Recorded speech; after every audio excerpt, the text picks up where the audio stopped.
അരുമക്കിടാങ്ങൾ വാപ്പയെ വിളിക്കുന്നേ, അതിനുത്തരം നൽകാതെ നീ കിടക്കുന്നേ.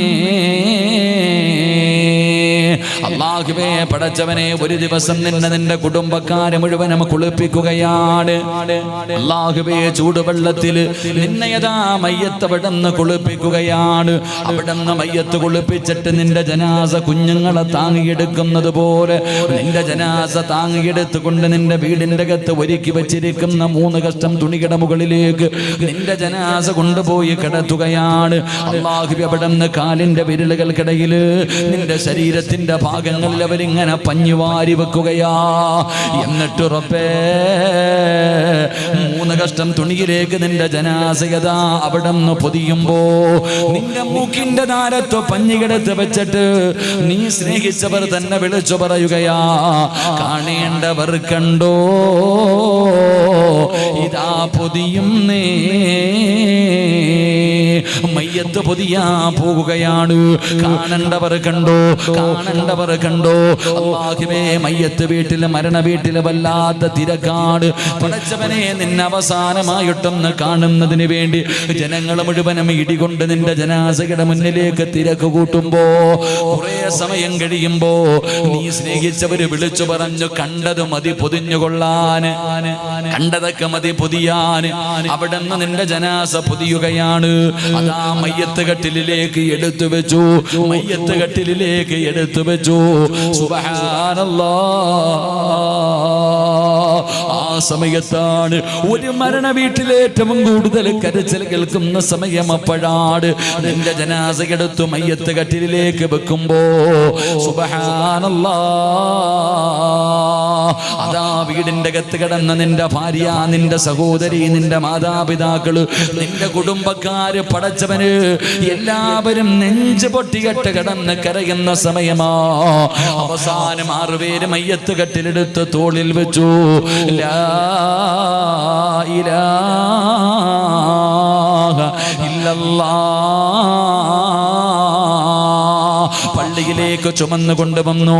അതാ മയ്യത്ത് നമസ്കാരം കഴിഞ്ഞു. നിന്റെ ജനാസ പള്ളിപ്പറമ്പിലേക്ക് കൊണ്ടിറങ്ങുകയാണ്. സുബ്ഹാനല്ലാഹ്. പള്ളിപ്പറമ്പിൽ നിനക്കൊരു കുഴിയെടുത്തിട്ടുണ്ട്. അതാ പള്ളിപ്പറമ്പിൽ ഒരു കബറെടുത്തിട്ടിരിക്കുകയാണ്. പണക്കാരനും പാവപ്പെട്ടവനും ഒരേ ഒരു മോഡല്. ഖിയാമത്ത് നാൾ വരെ മോഡല് മാറൂല. എത്ര പണമുണ്ടായാലും ഈ ലോകം എത്ര വളർന്നാലും കബറിന്റെ മോഡല് മാറാറില്ല. അതാ പച്ചമണ്ണിലേക്ക് 2 പേര് കബറിന്റെ അകത്തിറങ്ങി. നിന്റെ ജനാസ എവിടെന്ന് അതാ അവര് വാങ്ങുകയാണ്. അതാ മണ്ണിലേക്ക് താഴ്ത്തി വെച്ചു. തലയിലും നടുവിലും കാലിലും കെട്ടിയിരുന്ന കെട്ടുകളടിച്ചു. കിബിലയുടെ ഭാഗത്തേക്ക് തല തിരിച്ചു വെച്ചു. അവിടെന്ന് ചോദിക്കുന്ന കുടുംബക്കാരെവിടെ? മോനെ, വാപ്പയുടെ കബളിന്റെ താഴെ വെക്കാൻ ഒരു പിടി മണ്ണ് വാരി താടാ. നിറകണ്ണുകളോടെ മക്കള് മണ്ണ് വാരി കൊടുത്തു. അവസാനം അവര് കബറിന്റെ മുകളിൽ കയറി പലകയെടുത്ത് നിരത്തുകയാണ്. അത് കഴിഞ്ഞാ റബ്ബേ അതാ കബറിന്റെ മുകളിലേക്ക് മണ്ണ് വാരിയിടുകയാണ്. കബറിന്റെ മുകളിലേക്ക് മണ്ണ് വാരിയിടുകയാ. ഇന്ന് പള്ളിപ്പറമ്പിൽ കബറിന്റെ മുകളിൽ മണ്ണ് വാരിയിടുന്നത് കണ്ട ഒരു മത്സരം നടക്കുന്നത് പോലെയാണ്. ഒരു മത്സരം നടക്കുന്നത് പോലെ, എന്തോ ഒരു ആഘോഷം ചെയ്യുന്നത് പോലെ കബറിന്റെ അകത്തേക്ക് മണ്ണ് വാരിയിടുന്ന ഒരു രംഗമുണ്ട്. സഹോദരാ, വെറുതെയല്ല മണ്ണ് വാരിയിടാൻ പറഞ്ഞത്.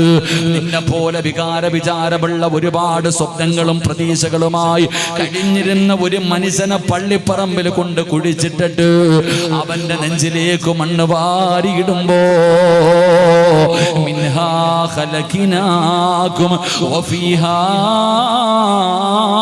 നുഈദുകും വമിൻഹാ നുഖ്രിജുകും താറത്തൻ നുഖ്റാ. വെറുതെയല്ല മണ്ണ് വാരിയിടേണ്ടത്. പഠിക്കാൻ 3 പാഠങ്ങളാണ്.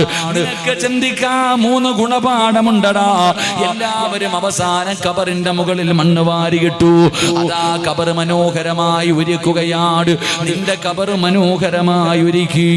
അത് കഴിയുമ്പോ നിന്റെ മാതാപിതാക്കളുടെ കബറിന്റെ മുകളിൽ ഒരടയാ